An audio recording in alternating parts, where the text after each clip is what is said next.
Hello, വീണ്ടും ഒരു lunch box video കണ്ടാലോ? അപ്പോൾ വാ.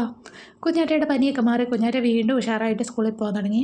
അപ്പം ഉച്ചക്കത്തേക്ക് ചോറ് മതിയെന്ന് പറഞ്ഞു. അങ്ങനെ ചോറൊക്കെ റെഡിയാക്കി നല്ല ചൂട് ചോറ് വിളമ്പി അതിന് പുറത്തേക്ക് പിന്നെ കോവയ്ക്ക മെഴുക്ക് പുരട്ടി. അവളുടെ ഫേവറേറ്റാണ് കോവയ്ക്ക മെഴുക്ക് പുരട്ടി. അതുണ്ടെങ്കിൽ അവൾ ചോറ് ഫുള്ള് കഴിച്ചോളും.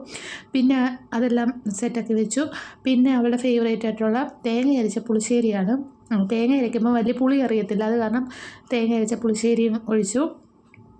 അത് സെപ്പറേറ്റ് ആയിട്ട് വേറൊരു ടിഫിനിലായിട്ടാണ് ഒഴിക്കുന്നത്.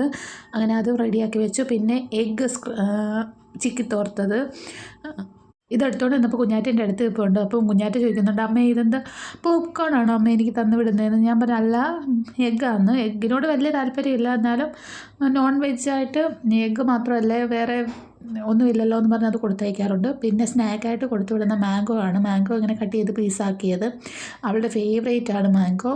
അങ്ങനെ അതും എടുത്ത് വെക്കുന്നുണ്ട്. പിന്നെ ഒരു സ്പൂണും അതിൻ്റെ കൂടെ വെക്കുന്നുണ്ട്, കാരണം ഡ്രസ്സിലൊക്കെ ആവുമെന്ന് വെച്ച് ഒരു സ്പൂണും കൂടെ അതിൽ വെക്കുന്നുണ്ട്. പിന്നെ അതെല്ലാം എടുത്ത് സെറ്റാക്കി വെച്ച് അപ്പോഴും ആളടുത്ത് തന്നെ നിൽപ്പുണ്ട്. ഇങ്ങനെ എന്നെ സഹായിക്കാം, ഞാൻ വെക്കാമെന്നൊക്കെ പറഞ്ഞമ്മേ, ഞാൻ സഹായിക്കാമെന്ന് പറഞ്ഞു. അങ്ങനെ വെച്ചപ്പോഴാണ് വെള്ളം എടുത്തില്ലല്ലോ എന്ന കാര്യം ഓർത്ത. പിന്നെ പോയി കുപ്പിയൊക്കെ എടുത്തുകൊണ്ട് വന്ന് കഴുകി വെള്ളവും സെറ്റാക്കി വെച്ചു. അങ്ങനെ ക്ലോസ് ചെയ്ത് വെച്ചു. പിന്നെ ഇന്ന് ബ്രേക്ക്ഫാസ്റ്റായിട്ട് ഒന്നും കഴിച്ചിട്ടില്ല, കാരണം മാംഗോ കണ്ടുകൊണ്ട് അമ്മ എനിക്ക് മാംഗോ ജ്യൂസ് മതി എന്ന് പറഞ്ഞു. പിന്നെ അത് ഷേക്കായിട്ട് അഴിച്ചു കൊടുത്തു. അതാണ് കുഞ്ഞാറ്റ ഇന്ന് കുടിച്ചുകൊണ്ട് പോയത്.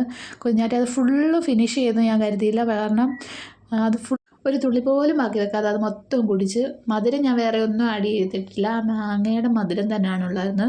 അതുകൊണ്ട് അവൾ ഫുള്ളും അത് കുടിച്ചു, ഇഷ്ടപ്പെട്ടു. എന്നിട്ട് പറഞ്ഞു, അമ്മ എന്നും എനിക്കിതുപോലെ മാംഗോ ജ്യൂസ് അടിച്ച് തന്നാൽ മതിയെന്ന്. എന്നും കൊടുക്കാൻ പറ്റത്തില്ല, കാരണം ഇടയ്ക്കൊക്കെ ബ്രേക്ക്ഫാസ്റ്റും ഒക്കെ കഴിക്കണ്ടായിരുന്നു. ബ്രേക്ക്ഫാസ്റ്റ് സ്കിപ്പ് ചെയ്തിട്ടാണ് ഈ ജ്യൂസ് കുടിച്ചത്. പിന്നെ പെട്ടെന്ന് തന്നെ കുഞ്ഞാറ്റ റെഡിയാക്കി പോയി. അപ്പോൾ ടാറ്റ, ബൈ ബൈ.